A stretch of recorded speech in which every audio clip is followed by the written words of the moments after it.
भावानो नमस्कार, जय जिजाऊ जय शिवराय।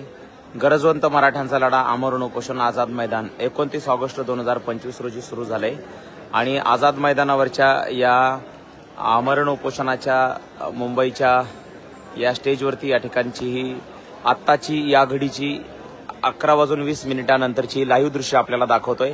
तर मराठा समाज बांधव एवढ्या उशिरा देखील या ठिकाणी आपल्याला पाहायला मिळत आहेत।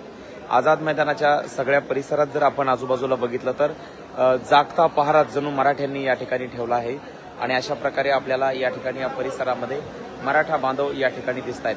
संपूर्ण मुंबई शहरामध्ये मराठा बांधवांची त्या ठिकाणी गर्दी आहे आणि संपूर्ण मुंबई शहर वेगवेगळ्या ठिकाणी जिथं जिथं पार्किंगची व्यवस्था आहे त्या ठिकाणी मराठा बांधव त्या ठिकाणी थांबलेले आहेत।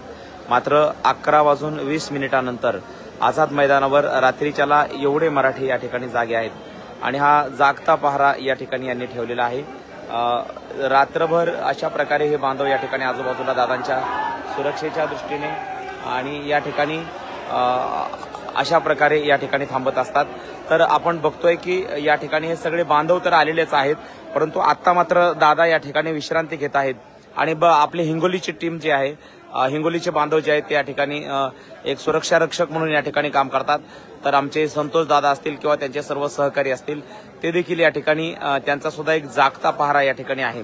बाकी पत्रकार म्हटलं तर या ठिकाणी आता नाहीत, परंतु बाकीचे कॅमेरामन जे आहेत ते या ठिकाणी थांबलेले आहेत, कारण अचानकपणे कोणी सरकारच्या वतीने बोलायला येतं का किंवा या ठिकाणी काही ब्रेकिंग न्यूज असेल तर ते दाखविण्यासाठी हे सगळे मीडियाचे कॅमेरे या ठिकाणी अशा पद्धतीने या ठिकाणी लावून ठेवलेले आहेत। तर बांधवांनो, आपल्या नेतृत्वाची ताकद आपण ओळखली पाहिजे की मुंबई राजधानीमध्ये आझाद मैदानावर हे आमरण उपोषण होत असताना मीडियाचे कॅमेरे अशा पद्धतीने या ठिकाणी कंटिन्यू या ठिकाणी लावून ठेवलेले आहेत आणि म्हणजे आपल्या दादांचं महत्त्व किती आहे ही गोष्ट आपण सगळ्यांनी लक्षात घेतली पाहिजे आणि त्यांनी उभा केलेला हा सर्वसामान्यांचा लढा आहे। हा लढा यशस्वी करण्यासाठी हे सगळे बांधव जे आहेत राज्याच्या कानाकोपऱ्यातून आलेले आहेत। आपण त्यांना विचारायचं कुठून आलाय तुम्ही?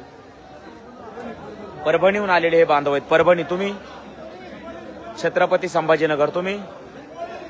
हे हिंगोलीची टीम आहे। हे छत्रपती संभाजीनगरहून आलेत, परभणी करमाळ्याहून आलेत, जालन्याहून आलेत, जालना जिल्हा, परभणी, जालना, करमाळा, म्हणजे राज्याच्या कानाकोपऱ्यातून हे सगळे बांधव आलेले आहेत। म्हणजे कुठल्याही एका ठिकाणाहून बीडवरून या ठिकाणी सगळ्या राज्याच्या कानाकोपऱ्यातून